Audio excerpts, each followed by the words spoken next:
Isso é só para mostrar para vocês alguns dos fatores com os quais a gente lida no dia a dia.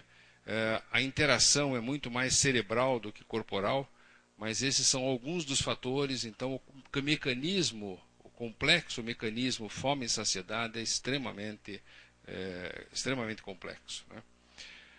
Eu queria com isso dizer para vocês que o obeso, ele não é o vilão, o obeso é a vítima. A anfetamina, a descoberta desta efedrina a partir da efedra cínica levou à síntese da anfetamina em 1933. Ela inicialmente foi usada como estimulante na depressão, e aí se observou em 1938 que pacientes tratados com anfetamina perdiam peso, e aí ela passou a ser utilizada com esse intuito.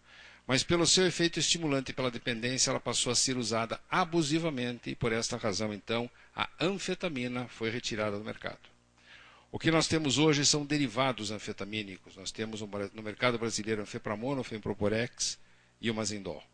Essas drogas atuam no hipotálamo, reduzindo a fome, atuam via noradrenérgica e dopaminérgica e neuropeptídeo Y no CART, na própria melanocortina também.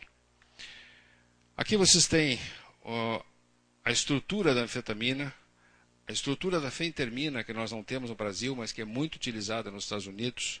Vocês têm a estrutura do Femproporex, da anfepramona e do Mazindol. Eu queria chamar a atenção de vocês que o Mazindol é uma estrutura completamente diferente dos demais. Ele não é um derivado anfetamínico, apesar de ser tratado como tal.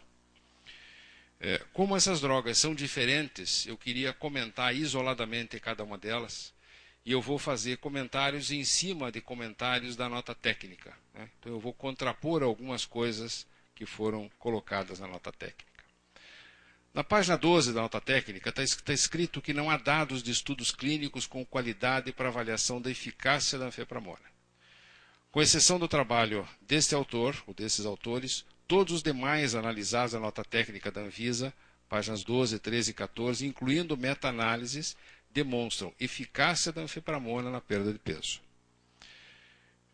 Entretanto, nenhum desses estudos foi considerado pela GESEF adequado para avaliação de eficácia da anfepramona de acordo com os critérios de eficácia de um medicamento novo. Nós temos que lembrar que a anfepramona não é uma medicação nova. A anfepramona está no mercado brasileiro ou mundial há mais de 40 anos. O FDA levou em consideração a realidade de que as novas regras não podem ser aplicadas aos medicamentos antigos, tanto que a anfepramona e a fentermina foram mantidas no mercado americano, apesar dos novos critérios terem sido estabelecidos já em 1996. Essas drogas não foram retiradas do mercado americano. Na página 17, diz lá que a anfepramona pode promover reações adversas graves, tais como hipertensão pulmonar primária. Isso foi citado por quem me antecedeu. Não há nenhuma comprovação científica de que os beta-fenetilamínicos possam induzir hipertensão pulmonar primária. O relato de caso é um relato de caso de hipertensão pulmonar primária, por este autor, ocorreu em uma paciente que tinha uma mutação genética neste gene que favorece a proliferação celular. Quem faz hipertensão pulmonar primária são os simpático-eméticos, a dexfenfluramina e a fenfluramina, que já foram retirados do mercado há alguns anos. Na página 18, alterações neuropsiquiátricas. E é citado lá caquexia, psicose e abuso.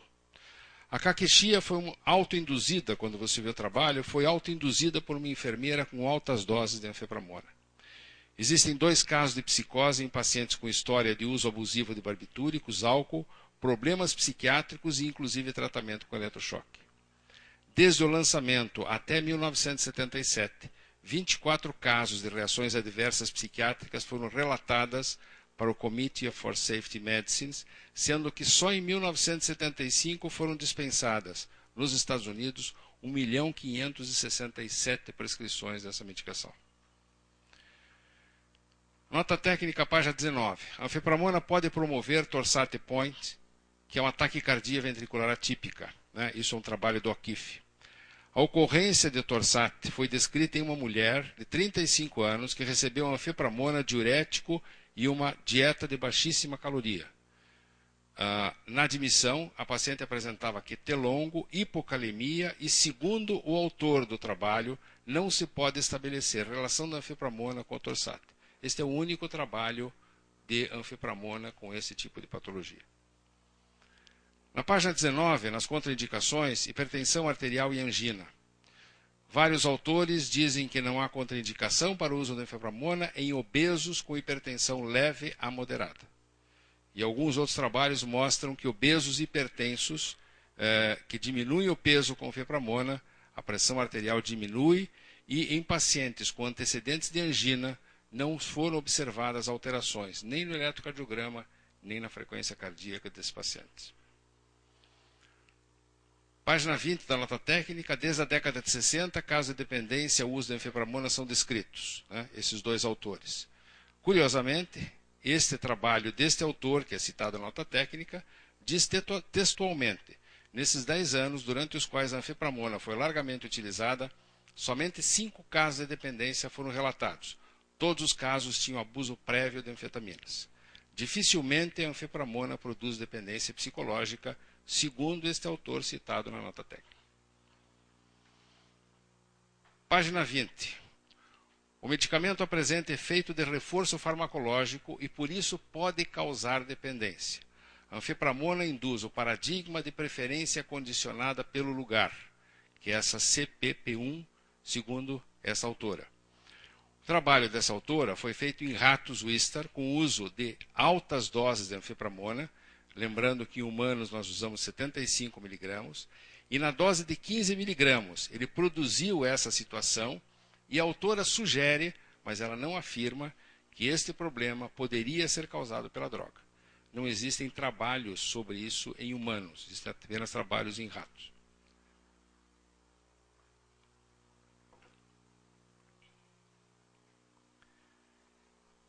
Em relação à eficácia ainda, mas aí mudando para o Femproporex, não há estudos clínicos publicados com o Femproporex, isto dito pela diretriz da Bezo e SBEM em 2006. A diretriz de 2010 são citados vários estudos que inclusive são referidos à nota técnica. Em relação ao Femproporex, a gente reconhece que existem poucos estudos, vários deles publicados em português e espanhol, em revistas antigas e não indexadas, e aí a dificuldade que a gente tem de acesso a esse tipo de artigo. Na época da aprovação do Femproporex, não eram exigidos estudos extensos com esse tipo de medicamento. Página 23, o Femproporex induz alterações neurológicas, inclusive comportamentais e cardiovasculares, arritmia cardíaca, colapso cardiovascular, segundo Maris em 2004. De acordo com a página 42 do artigo original de Maris, a intoxicação aguda com anfetamina. Ele não cita Femproporex, ele fala em intoxicação aguda com anfetamina. E abaixo também o mesmo Maris diz que em humanos, além de midrias nas primeiras 4 horas, observou-se estimulação simpática do sistema nervoso central. Também no mesmo artigo é intoxicação aguda com anfetamina, com altas doses de anfetamina. O Femproporex é metabolizado em pelo menos 14 substâncias e uma delas é a anfetamina. De 25% a 30% da dose oral, eu não sei de onde foi tirado 70%, mas nós temos essa informação de que de 25% a 30% da dose oral é transformada em anfetamina no fígado e pela metabolização da microbiota intestinal. No trabalho deste autor, a porcentagem de Femproporex metabolizada em anfetamina nesse estudo foi de 27% a 34%. A nossa interpretação disso, existe essa transformação, mas nas doses em que nós utilizamos o Femproporex, essa transformação acaba se tornando irrelevante, porque não se vê esse tipo de alteração que a anfetamina provoca em pacientes que utilizam Femproporex. E eu acho que nós não podemos extrapolar dados da anfetamina para o Femproporex. Na página 30, tem sido associado com hipertensão pulmonar primária. Né? Não existem descrições com o uso do Femproporex. O trabalho que é citado é este trabalho que está aqui, e esse trabalho foi feito com fenfluramina e não com Femproporex. E a fenfluramina, como a gente já falou, foi inclusive retirada do mercado. Página 28, constipação, insônia, artralgia, vulvovaginite, tremor, etc., etc., segundo o Zaragoza em 2005, são reações todas fortuitas, algumas delas aconteceram mais no grupo placebo e não foram mencionadas em outros trabalhos. Os efeitos colaterais que a gente realmente observa são boca seca, insônia, irritabilidade, euforia, taquicardia. Esses efeitos são geralmente leves e costumam diminuir com o passar do tempo. Em relação à dependência e abuso, tolerância desenvolve-se rapidamente, síndrome de abstinência e dependência também são esperados. De acordo com o Maris, que é um dos autores que é citado nessa nota técnica, em relação à avaliação do potencial de reforço do fenproporex em humanos, não existem trabalhos específicos. Os relatos de síndrome de abstinência e dependência foram raros. O Mazindol, no processo de medicamento, de referência do fármaco Mazindol, não há dados de estudos clínicos conduzidos com o medicamento com a qualidade para avaliação da sua eficácia. O Mazindol atendia às exigências regulatórias da Anvisa na época do seu registro. De novo, é uma droga antiga e eu acho que não pode ser tratada como uma droga nova.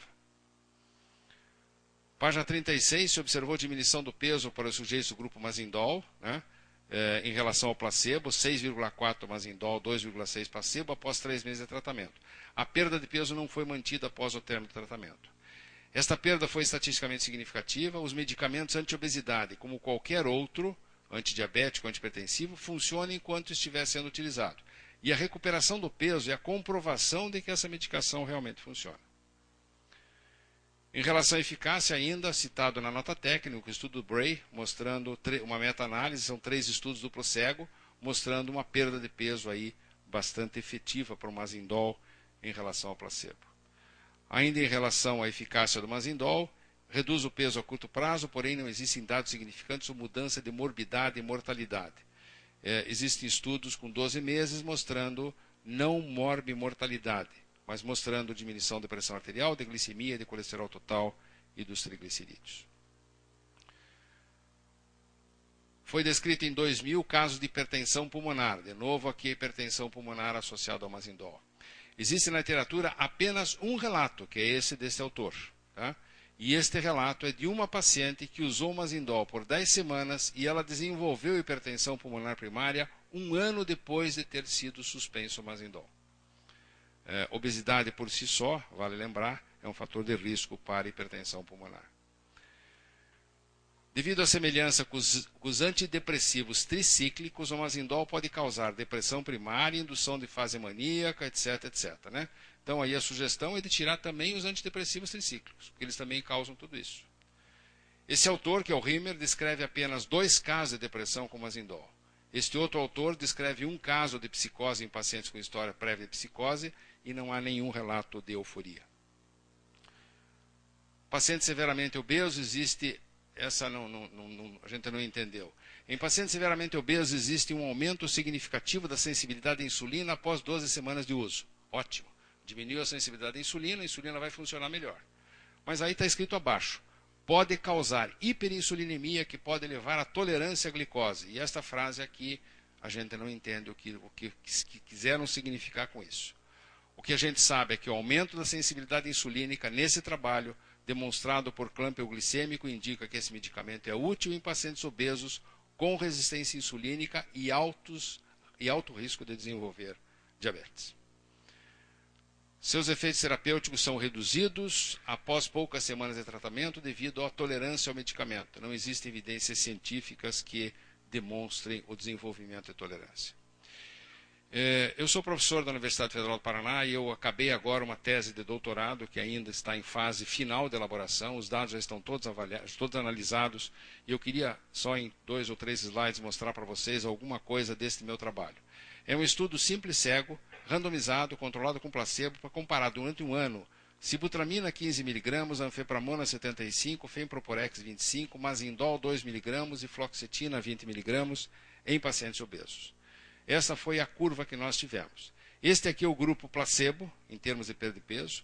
Este é o grupo da fluoxetina, com recuperação do peso. Aqui vocês têm o grupo, aqui é o fenproporex e o Mazindol, e aqui embaixo vocês têm sibutramina e anfepramona. Então foi um estudo de 1 ano, mostrando uma perda de peso efetiva dessas drogas, e isso estatisticamente foi significativo em relação ao grupo placebo. Aqui mostrado de uma outra maneira, perdas maiores do que 5%, maiores do que 10%, grupo placebo, anfepramona, sibutramina, etc., comprovando que essas drogas realmente funcionam. Esses foram os efeitos colaterais que nós tivemos. Nenhuma paciente deixou o estudo por efeito colateral, nenhuma delas teve efeito colateral que justificasse a saída do estudo. E aí vejam